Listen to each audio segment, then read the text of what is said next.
Praise the lord to everyone. सबको जय मसीह की। आइए मैं आप सबके लिए उस पवित्र और सामर्थ्य वचन को पढ़ती हूँ, जो वचन हमें परमेश्वर के दास अपोस्टल अंकुर यूसुफ नरूला जी द्वारा और परमेश्वर की दासी पास्टर सोनिया यूसुफ नरूला जी द्वारा दिया जाता है। आइए मैं आप सबके लिए उस पवित्र और सामर्थ्य वचन को पढ़ती हूँ। प्रार्थना आपको आगे लेकर जाती है।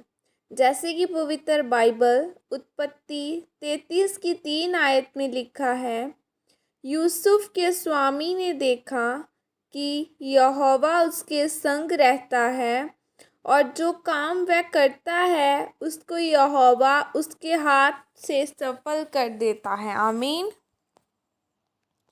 मेरे प्रियो, चाहे आप धर्मी हो, पवित्रताई में हो, लेकिन अगर आप प्रार्थना करने वाले इंसान नहीं हो तो फिर आप अपनी मंजिल तक पहुंचने में लेट हो जाएंगे, क्योंकि प्रार्थना आपको आगे लेकर जाती है और फिर आपके सारे हालात भी सही हो जाते हैं। बाइबल में जब हम यूसुफ के बारे में पढ़ते हैं तो लिखा है कि उसके भाइयों ने उसको मिस्र देश से बेच दिया था। वह बहुत बुरे हालातों के बीच से निकला, लेकिन वह फिर भी परमेश्वर से अलग नहीं हुआ। वह प्रार्थना करने वाला इंसान था, इसलिए परमेश्वर उसके साथ था। इसलिए वह जो भी काम करता था उसमें वह सफल होता था। जब वह जेल में था तो परमेश्वर उसके साथ था। जेल के दारोगा ने जेल की सारी जिम्मेदारी यूसुफ के हाथ में सौंप रखी थी। मेरे प्रियो, यूसुफ पाप की ओर नहीं गया, वह पवित्रताई में ही रहा और प्रार्थना उसके जीवन का एक मुख्य हिस्सा था। इसलिए फिरौन ने यूसुफ को कहा कि देख, मैं तुझे सारे मिस्र देश के ऊपर प्रधान नियुक्त कर देता हूँ। यूसुफ मिस्र देश का प्रधानमंत्री बना और वह अपनी मंजिल तक पहुंचा, क्योंकि परमेश्वर उसके साथ था।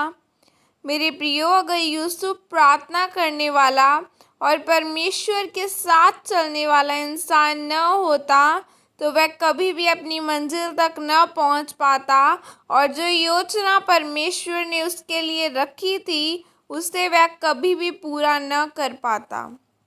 अगर उस समय पर वह पोतीपर की पत्नी के साथ सोकर पाप कर लेता तो सोचता कि मैं परमेश्वर के साथ सही रीति से चलता हूँ, पर फिर भी मैं जेल में क्यों हूँ। मेरे प्रियो, यूसुफ परमेश्वर के वचन के अनुसार चलता रहा और परमेश्वर के साथ वफादारी से चलता रहा, पवित्रताई में बना रहा और उसने प्रार्थना करनी नहीं छोड़ी, इसलिए वह अपनी मंजिल तक पहुंचा।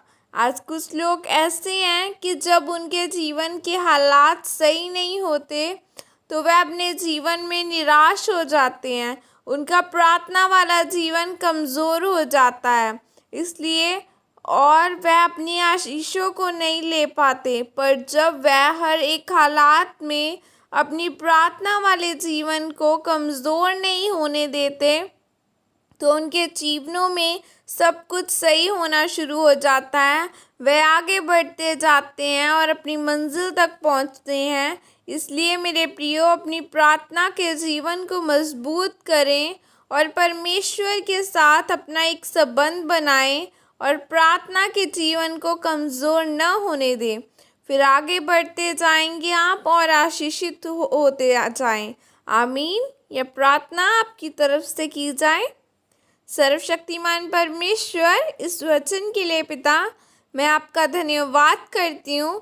परमेश्वर अपना अनुग्रह मुझ पर करें ताकि मैं आपके वचनों के अनुसार अपने प्रार्थना वाले जीवन को मजबूत बना सकूं और आपके वचनों पर चल सकूं। प्रभु यीशु मसीह के सामर्थ्य नाम में मांगती हूँ। आमीन आमीन।